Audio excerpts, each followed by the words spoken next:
당신의 사연 시작하겠습니다. 저는 폭력 가정에서 뛰어나와서 혼자 살고 있습니다.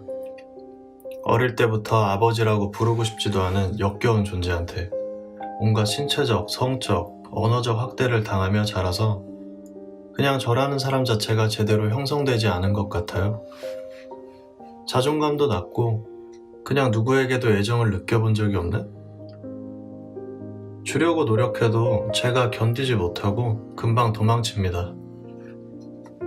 받은 적이 없으니 줄 줄도 모르는 거겠죠. 무엇을 해도 오랫동안 하지 못하고 무엇을 해도 즐겁지가 않아요. 그냥 순간은 즐겁다가도 갑자기 이걸 왜 내가 하고 있지? 라는 의문과 함께 머릿속이 쌓여지고 급속도로 흥미를 잃는 걸 반복해요. 그저 삶의 80%는 공허함으로 채워져 있어요. 견디다 너무 고통스러워서 모은 돈 없이 대출 끼고 무작정 뛰쳐나와서 혼자 살고 있고, 엄마와 동생과는 연락하지만 그 인간은 철저하게 차단하고 다시는 보지 않을 작정으로 살아요. 거의 절연이죠. 그런데 제가 그 인간이 아프다는 걸 알아도 병문안은커녕 문자나 전화 한 통 안 하고 막말로 죽던지 말던지 알지도 못하고 관심도 없고 심지어 장례식도 안 가고 상주 노릇을 거부한다면 제가 폐륜하라고 욕먹어야 마땅한 건가요? 나는 인간으로서 제대로 존중받지도 못하고 자라서 이렇게 부족한 어른도 어린애도 아닌 상태가 되어 죽지 못해 사는데 말이에요.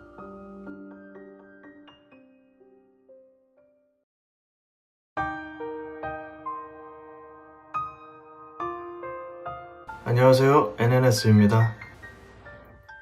본인을 괴롭혔던 아버지에게 도의적인 행동을 해야 할 때가 불현듯 생각나서, 혹은 현재 진행 중이라 심정이 많이 복잡해진 상태이신 것 같습니다.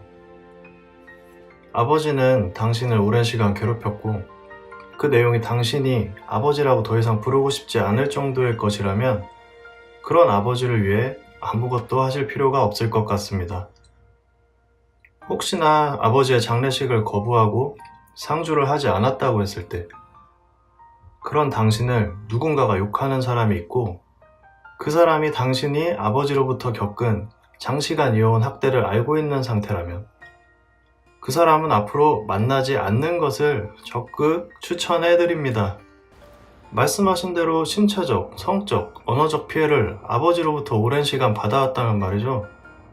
당신은 그로 인해 전혀 욕을 먹어야 할 사람이 아닙니다. 오히려 당신이 그런 사람들에게 욕을 한다면 모를까요? 누구나 그런 사람을 보시면 좀 욕을 해주세요. 헤아림 없는 오지랖 부려서 아픈 사람 상처 후벼 파지 말라고. 비정상적인 사람들 때문에 고민하지 마세요. 과감하게 그 사람들을 버리고 당신의 건전한 생각을 지키세요. 만약에 제가 당신의 입장에서 아버지의 장례를 챙긴다면 두 가지의 이유가 있을 거예요. 첫 번째는 지금 고민하고 계시는 당신을 향한 타인의 비난에 대해서입니다. 내가 비난받기 싫어서 아버지의 장례식을 챙겼다면 그건 아버지를 위함이 아닌 바로 당신 자신을 위해 행동한 똑똑한 판단입니다. 얼마나 밉습니까? 나를 그렇게 괴롭혀왔던 사람을 챙기지 않았다고 해서 비난을 받을 수도 있는 상황까지 만든 그 사람이. 하지만 그를 위해서가 아닌 당신을 위해서라고 생각하고 자존심과 거부감이라는 감정을 잠시 묻어두고 스스로를 위한 결정을 생각해 보세요. 당신 자신을 위한 현명한 행동에 대해서요. 두 번째는 티끌만큼이라도 있을지 모를 후회 때문입니다. 저도 아버지로 인해서 상처를 받고 살아온 시절이 짧지 않게 있어요. 학교를 가려고 준비 중인 저의 발 옆으로 와장창 하는 소리와 함께 유리로 된 현관문을 뚫고 들어온 화분이 깨지고 비산되고, 그리고 깨진 유리 틈으로 보인 아버지와 그의 눈빛이 아직도 선명한 아픔으로 남아있습니다. 말은 지금 담담하게 하지만 여전히 작은 바늘이 심장을 찌르는 느낌이 항상 들어요. 그리고 그 시절 남긴 많은 것들이 여전히 정신적으로도 실질적으로도 돌아가신 지 오랜 시간이 지난 지금까지도 저와 가족들을 괴롭히고 있습니다. 하지만 장례식을 챙겨드린 것에 대한 후회는 없어요. 잘했다고 생각합니다. 어느 정도 있었던 아버지에 대한 존중, 그리고 그가 나에게 주었던 그 나름의 사랑에 대한 보답을 저는 충분히 했다고 생각되거든요. 아마 그때 그러지 않았다면 뭔가 모를 찝찝함이 항상 남아 있었을 것 같아요. 한마디로 당신을 위한 결정을 하세요.